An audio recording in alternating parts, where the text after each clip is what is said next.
జలప్రళయం తరువాత నీళ్లు ఆరిపోయాయి. కానీ మనుషుల హృదయాలు మారలేదు.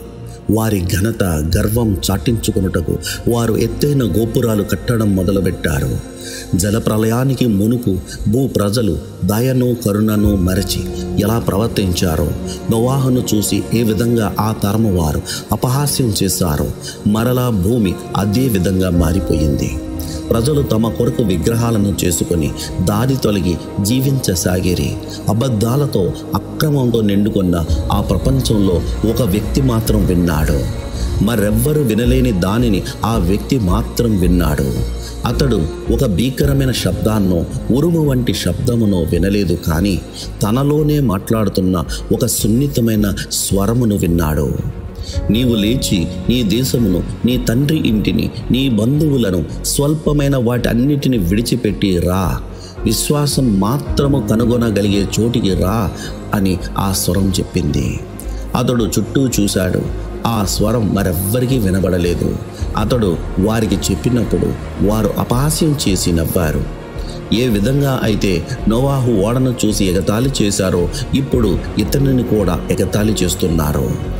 నీకు మతిపోయింది, నీకు ఏదో దెయ్యం పట్టింది అని వారు అన్నారు. కానీ ఎంతో సమాధానముతో, గర్వమే లేకుండా అతడు చిరునవ్వుతో ఇలా చెప్పాడు: మీరు కేవలము మీ పాదాలు క్రిందనున్న దారిని మాత్రమే చూస్తున్నారు, కానీ దానికి అతీతంగా భూదిగంతం వరకు నేను దారిని చూడగలుగుతున్నాను. పగలు వేడితో మండిపోయే ఎడారుల గుండా, రాత్రి అందు నక్షత్రాలు సైతము వింటున్నట్టి నిశ్శబ్దము గుండా అతడు తన ప్రయాణాన్ని మొదలుపెట్టాడు. వేసే ప్రతి అడుగు ప్రశ్నగా ఉన్నప్పటికీ ప్రతి శ్వాసనందు విశ్వాసముతో కొనసాగుతున్నాడు. కొన్నిసార్లు అతను తడబడ్డాడు, కొన్నిసార్లు ఏడ్చాడు. అద్భుతాలు లేవు, మ్యాపులు లేవు, ఆకాశం నుండి స్వరాలు లేవు. కేవలం ఆ నిశ్చలమైన విడదీయరాని నీవు లేచి వెళ్ళు అనే మెల్లని స్వరం తప్ప మరి ఏదీ లేదు. అతను నడిచిన నేల మన్ను మెరిసింది అని, అతను అడుగు వేసిన ప్రతి రాయి మెత్తబడిందని పెద్దలు చెబుతారు. ఎందుకంటే సృష్టికి తెలుసు, అదృశ్య స్వరాన్ని విశ్వసించి నడిచిన మొట్టమొదటి వ్యక్తి అతను మాత్రమేనని. చెవిటి వారి మధ్య స్వరమై విశ్వాసంతో నడిచే కాపరిగా అతడు దేశ సంచారం చేశాడు. అయితే ఒక రాత్రి చీకటిగా ఉన్న ఆకాశము వైపు అతను కన్నులెత్తి, నాకు నువ్వు తప్ప ఎవ్వరూ లేరు అని చెప్పాడు. అప్పుడు ఆ స్వరం, నక్షత్రాలు లెక్కించు అని ఉత్తరమిచ్చింది. అతను ప్రయత్నించాడు, కానీ అవి లెక్క పెట్టలేనంతగా ఉన్నాయి. అప్పుడు అతనికి అర్థమైంది, ఆ నక్షత్రాలు అతని సంతానం మాత్రమే కాదు, అవి ఆత్మలు అని. భయాన్ని అధిగమించి విశ్వాసాన్ని, సౌకర్యము కంటే సత్యాన్ని, చీకటిపై వెలుగును ఎన్నుకున్న ప్రతి మనుషుని యొక్క ఆత్మ అని అతనికి అర్థమైంది. అపహాసకుల నవ్వు మసకబారింది. విశ్వాస ప్రయాణం ప్రారంభమయ్యింది.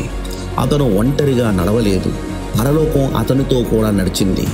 మార్గాన్ని తెలుసుకోవడం విశ్వాసం కాదు, మార్గంలో నీతో పాటు నడిచే వాణిని తెలుసుకోవడం అస్సలైన విశ్వాసం అని అతడు గ్రహించాడు. ఆ స్వరం ఇప్పటికీ ఎంతో మృదువుగా పిలచి ఇలా చెబుతుంది: నిన్ను వెనక్కి లాగుతున్న దాన్ని విడిచిపెట్టు, నీకు తెలియని దానిని తెలుసుకో. ప్రపంచం నిన్ను చూసి నవ్వవచ్చు, కానీ నేను మీతో నడుస్తాను. ఎందుకంటే ధైర్యంగా ఆ స్వరాన్ని అనుసరించే ప్రతి ఆత్మ, చూసే వాటిని కాకుండా విశ్వాసాన్ని ఎన్నుకునే ప్రతి హృదయం ఆనాడు అబ్రహాంగా నడిచిన మార్గంలోనే నడుస్తుంది. ఆ ప్రయాణం ఇంకా కొనసాగుతూనే ఉంది. ఒంటరిగా నడవడానికి భయపడవద్దు. కొన్నిసార్లు మనకి అర్థం కాని మార్గమే ప్రపంచాన్ని మార్చేస్తుంది. షలోమ్.